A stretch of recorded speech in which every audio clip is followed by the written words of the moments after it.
Time now for the NTV Sports Desk. So much at stake for the 24 programs remaining in the Nebraska State Volleyball Tournament entering the day, as teams are hoping for their first ever appearance in the championship round, while others are searching to add to their impressive accomplishments. Going it alone tonight, I'm Dave Griek with you on Sports Extra. Kearney Catholic trying to take on Columbus Lakeview for the second time this season. The Vikings came out scorching hot. Lily Rowe playing well. Drills one down the line to control set one, 25-17 in favor of Lakeview. And guess what? They kept cruising in set number two. Maddie Boats hit, touches a whole bunch of stars. No one can get it up. Kearney Catholic suddenly in a 2-0 hole. They never stopped fighting. Ashley Keck with a slam to the back row as the Stars are back in it, 25-20. They'd end up forcing a fifth set, and Keck delivers a roll shot. An impressive comeback from Kearney Catholic as they are headed to the Devaney Center tomorrow. When it was 9-2, sat down on the bench like, girls, it's do or die right now. I mean, it's go time. Playing tight isn't working. You know, we had made a couple adjustments on defense, and then just gradually we got back into it. And we just stole it. You know, you just got to go point by point. Quit worrying about the outcome. Just go point by point. And you know, they got back in it. Their opponent was decided in this match a little later between Grand Island Central Catholic and Lincoln Lutheran, the 2-3 contest.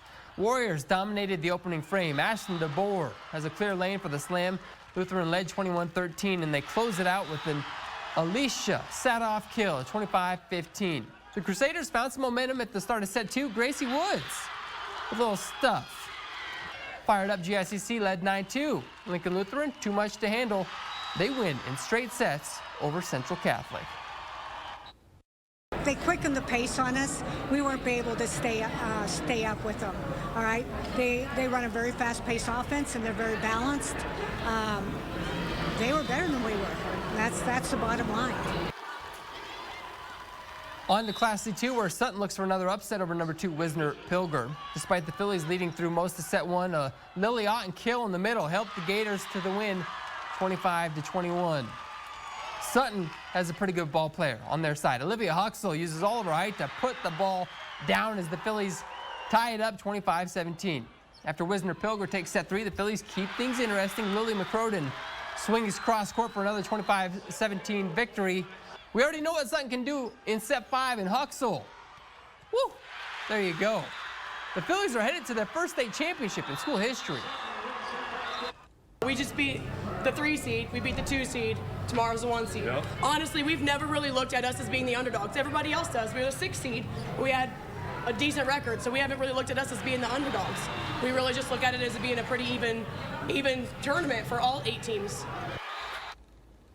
They could face Superior, who hopes to upset top-seeded Oakland Craig, even though Coach just kind of gave it away on us. That's all right. Shay Johnson bangs her, swings off a bunch of Wildcats. This one of 7 kills for her as Oakland Craig wins back-to-back sets. On to the third set. Don't count out Superior. They got a Meyer. Shayla Meyer sends one to the deep corner, out of reach of the libero. They'd win the frame 25-22. Wildcats making a late push in the fourth as well. Meyer's swing. Ooh, look at that from the back row. Drops in as it's 24-23, but a kill on the overpass ends any comeback hope as Oakland Craig takes it 3-1. We fight till the very last point. Even with the first set was 25-13, you know, that still does not mean that that game is over. You know, the best thing about volleyball is we always start 0-0. And we look forward to that every set as we have that mindset of, okay, we forget that last set and now it's 0-0, and we fight this set. And that's something that I encourage and praise my team is, you know, that toughness, that fightness, that they don't give up. All right, D1, Nebraska Christian versus HOWELLS-DODGE. Looking for their first ever semifinals victory. Nebraska Christian is. The Eagles started to pull away midway through the first set. Olivia Mackin smacks it to a wide open spot. NC led 15-11. Reagan Flynn then finishes the job, firing right down the middle from the back row. This one, 25-23 NC. And they stay hot in set two. A big ace from Flynn as the Eagles take the second, 25-22. Just one more to go. HOWELLS-DODGE would win the third. Grace Baumert had 17 kills as the Jaguars come back to win in 5.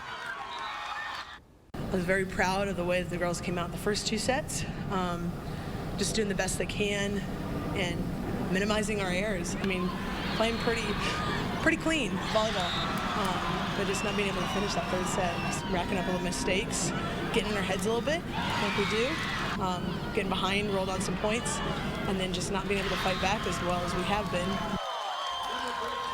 Maywood Hayes Center versus Humphrey St. Francis. The Wolves built a dominant lead early. Olivia Hansen swings through the block, putting the Wolves up 17-10. Stevie Hansaker then goes for the power roll shot as MHC takes set 1, 25-16. Wow.